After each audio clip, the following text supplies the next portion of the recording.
Hello, I'm Amy, a 37-year-old woman who's been navigating a whirlwind of changes over the past few months. It's been a period of learning, growth, and adapting to new realities. This chapter of my life began with a string of challenges, mostly centered around my husband, Daniel. However, amidst the chaos, I was fortunate to have someone truly kind step in, like a guardian angel at the perfect moment, offering me support when I needed it most. But before I dive into the heart of it all, let me introduce a key figure in my life. My younger sister, Hannah. She's 5 years younger than me and undeniably beautiful. Growing up, our relationship was complicated. I was the bookish one, while Hannah was the social butterfly, always the center of attention. It led to constant friction between us, partly fueled by jealousy, I think. Despite our mom's efforts to keep the peace, our sibling rivalry was a persistent theme.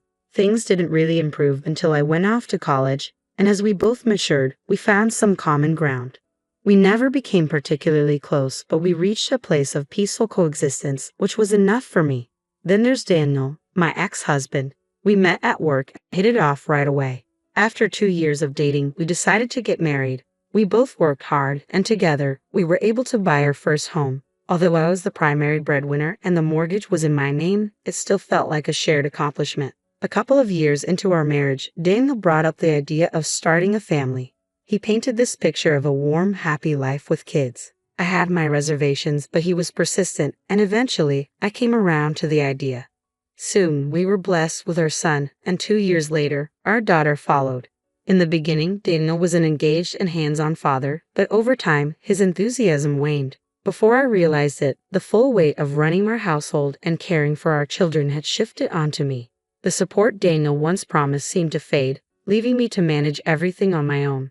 When Daniel received a major promotion and his salary surpassed mine, I made the difficult decision to leave my job. It wasn't an easy choice, and although I resisted for a while, I eventually gave in, deciding it wasn't worth the battle. To fill the emptiness and keep myself busy, I discovered a love for hosting dinner parties. My guests often included my mom, my sister, who lived nearby, and sometimes my mother-in-law, Alexis, when she came to visit. Slowly, I found contentment in this new phase of life, relishing the extra time with my family and feeling at peace with where things stood between Daniel and me. Our relationship had its challenges, especially after the traumatic birth of our second child, an experience that nearly cost me my life. It took a toll on us, but I didn't fully grasp the depth of our issues until one day, while cleaning, I found a pair of unfamiliar panties. The discovery shattered me, filling me with doubts about my worth as a partner. Even though it had been over a year since the birth, and I had been working through the emotional aftermath in therapy, finding those panties made it painfully clear that my struggles and efforts had gone unnoticed by Daniel. Betrayal and anger quickly replaced my shock, and I became determined to uncover the truth behind his infidelity. My first move was to confront Daniel with a picture of the underwear, demanding answers. After that, I started searching through his laptop and social media accounts, hoping to find something incriminating. At first, I came up empty, which only added to my confusion. Desperate for clarity, I meticulously combed through every message, even though I thought it would be futile. I knew all of his contacts. The idea that someone close to me could betray me felt absurd, until I noticed my sister's name appearing repeatedly. At first, I dismissed it, unable to fathom her involvement in anything inappropriate. However, as I delved deeper into their conversations, my world came crashing down. The messages were filled with intimate photos, loving exchanges, and plans for Daniel to leave me. The realization hit me like a freight train, leaving me reeling from the staggering depth of their betrayal. Discovering my sister's involvement in such a shocking betrayal was a bitter pill to swallow. Despite our tumultuous history, I never imagined she would cross such a line. My initial reaction was visceral. I was so disgusted by the revelation that I felt physically ill. When I tried to reach Daniel but got no response, I turned to Hannah, desperate for some explanation. Our conversation was surreal.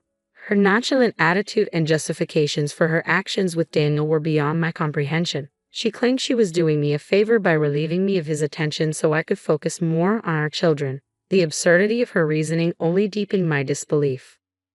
Hannah attempted to downplay the situation, insisting that she succumbed to Daniel's advances because she thought it was best for him.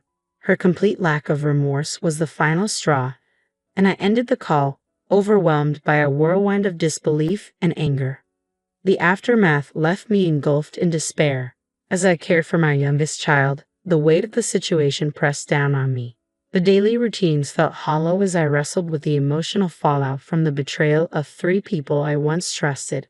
Putting on a brave face for my children was increasingly difficult, especially when they asked about their father's absence and I had no honest answers to provide. As day turned to night and Daniel's absence became more concerning, my anxiety deepened. My attempts to contact both Daniel and Hannah were met with silence, amplifying my feelings of isolation and dread. Exhausted and overwhelmed by everything that had happened, I clung to the hope that sleep might offer a temporary escape from the harsh reality. Yet, when I awoke to a lingering sense of unease, it became clear that this ordeal was far from over. As I looked around the room that morning, the absence of Daniel's belongings hit me like a lead weight. A frantic search through the house confirmed my worst fears. Everything of his was gone, except for the most trivial items. It felt as if he had simply vanished into thin air, choosing to flee rather than confront our issues. In the midst of this shock, my foremost concern was for our children. They were my top priority. After getting them through their morning routines and ensuring they were taken care of, I found myself standing at my mom's doorstep, the weight of my situation pressing down on me. My mother, always perceptive, immediately sensed my distress. Lost in my thoughts, I struggled with the reality of single parenthood and the daunting future that lay ahead. Finally, it was time to break the silence and share the tumultuous events with her.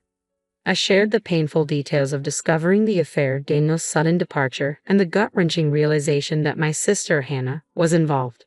My mother's shock mirrored my own as I recounted how I uncovered the betrayal, an action I would typically never take, but one I felt compelled to pursue given the circumstances. Revealing Hannah's role in this betrayal was both surreal and excruciating. Her indifferent response when I confronted her, claiming she was merely doing what she thought was best for Daniel, was a bitter pill to swallow.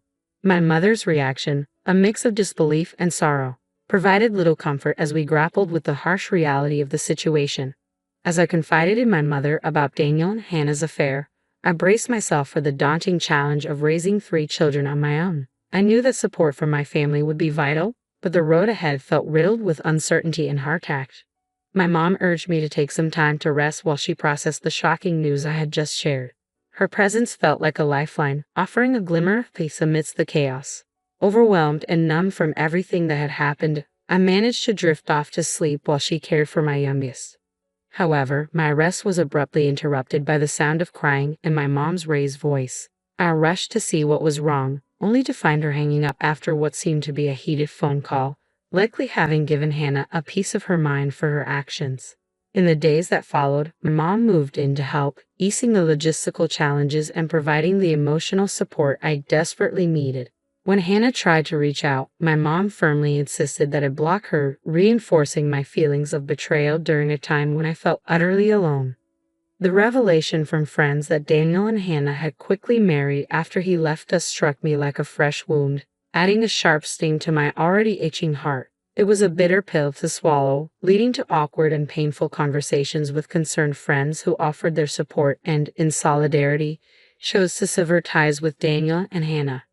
My mom's reaction to their marriage unveiled a side of her that was rarely seen. Known for her gentle nature, her fury at the news highlighted the depth of her love and protective instinct for us. Her offer of financial support and assistance in finding job opportunities was a testament to her unwavering commitment, guiding us through this challenging transition. As the kids asked questions about Daniel, maintaining my composure became a struggle. Yet we persevered together, strengthened by our resilience and love for one another. A week into our new reality, I received a letter from Daniel. I hesitated, suspecting it was an apology that I wasn't ready to face. The weight of everything we had endured hung heavily on my shoulders as I considered the next steps for myself and my children, supported by my mother's steadfast presence. Choosing not to read Daniel's letter felt like my way of finding closure. A week was far too generous for any attempts at reconciliation, especially after he had chosen to leave us in silence, a decision that spoke volumes about his cowardice. In a moment of defiance, I tore up the letter. Yet curiosity lingered. I often found myself wondering what it contained, but I quickly reminded myself that no words from him could ever undo the harm he had caused. The following day, in an effort to bring some joy back into our lives, my mom and I took the kids to the fair. It was a much-needed break from the heaviness that had been lingering over us. Amidst the laughter and excitement, I found myself genuinely smiling for the first time in what felt like forever. That night, as my mom and I relaxed with a bottle of wine, I decided to mention the letter. "I got something in the mail last night," I started, my voice tentative. "Oh, what was it?" my mom asked, her curiosity evident. "A letter from Daniel," I confessed. "And what did it say?" she asked, leaning closer. "I have no idea," I admitted. "You didn't open it," she replied, taken aback. "No, I couldn't face any of his excuses, so I just burned it," I explained, a mix of defiance and regret bubbling inside me. My mom paused, her expression serious. "Amy, what if it was something important, like official divorce papers?" I brushed off her concern. The envelope hadn't seemed official at all. "I'm sure it was nothing like that." "Okay, if you're certain. But what do you think he might have said?" she asked gently. "I don't know. Maybe a half-hearted apology or a request for his things back," I speculated, trying to push away the nagging what-ifs. The conversation shifted away from the letter as we focused on the brighter moments of our evening, yet the unacknowledged presence of what could have been lingered, an unwelcome guest amidst the remnants of our past. Navigating through everything has been a roller coaster, but the moments of joy at the fair offered a glimpse of hope. The hardest part comes when the kids ask about their dad's whereabouts. Finding the right words is always a struggle. Although things are gradually improving, it's a slow process. My mom's steadfast support has been my anchor throughout this tumultuous time. During our conversation, she shared her intentions to disown Hannah, vowing that her support and inheritance would be dedicated solely to me and my children. This decision, stemming from Hannah's unforgivable actions, revealed the depth of her disappointment. While I was initially taken aback, I quickly understood her perspective. The idea of severing ties with one's own child was unfathomable to me, which only deepened my gratitude for my mom's unwavering support. Just as we were starting to settle into our new normal, an unexpected visit threw me off balance. With my mom at work and no one scheduled to stop by, I was taken aback by the sight of two men in black suits standing at my door. When they introduced themselves as lawyers, a mix of curiosity and anxiety washed over me, leaving me to wonder what news they brought. I was utterly speechless when they handed me a check for an astonishing $520,000, convinced there had to be some kind of mistake. However, the lawyers assured me there was no error and urged me to read the accompanying note. As I opened it, the message began with a heartfelt thank you for saving me. My confusion deepened as I continued reading, only to realize that this unexpected windfall came from Alexis, my mother-in-law. Alexis's letter unfolded a story of unexpected visits and thwarted attempts to enter due to changed locks, ultimately leading to some shocking revelations. She had sensed that something was off with Daniel's behavior, prompting him to confess his actions. In her letter, she expressed disappointment in her son while extending compassion towards me and her grandchildren. She shared her decision to redirect her entire inheritance to us, a gesture of gratitude and an effort to make amends for the wrongs her son had caused. The lawyers then delivered the devastating news. Alexis was terminally ill and had passed away just a day earlier. Her final wishes were clear. She wanted to ensure that I and her grandchildren were well cared for through the inheritance. The weight of her death and her final act of kindness brought tears to my eyes. Alexis had always been a pillar of integrity and support in my life. Despite Daniel's fear of her, I had always found comfort in her presence.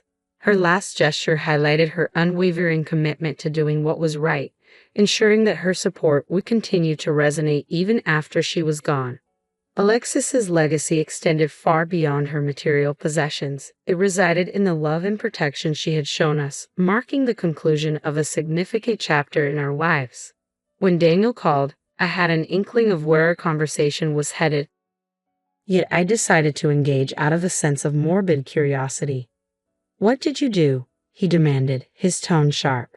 His vague wording prompted me to ask for clarification, leading him to express frustration over my absence on a particular day, a day he claimed he had mentioned in a letter instructing me to keep up a facade of normalcy for his mother's visit. "Oh, was that what the letter was about?" I replied, revealing that I had burned it without reading it. Daniel's outrage was immediate and intense. He accused me of sabotaging his potential inheritance, labeling me as selfish. The irony of his accusation wasn't lost on me, considering he had abandoned his family for his own benefit. I countered his claims by emphasizing his abandonment and pointed out that his mother's decision was a reflection of her true understanding of what was best for her grandchildren and me. With that, I ended the call, firmly instructing him never to contact us again. I quickly moved forward with the divorce proceedings and secured full custody of our children. Daniel's attempts to contest Alexis's decision regarding her inheritance were in vain. Her will clearly favored me, regardless of his and Hannah's manipulative efforts to persuade me to give it up. I stood firm in my refusal. The financial security from Alexis's generosity significantly changed our lives. I set aside a substantial amount for my children's future education and made wise investments. This newfound wealth allowed my mom to retire comfortably, and it opened the door for me to pursue a new career path.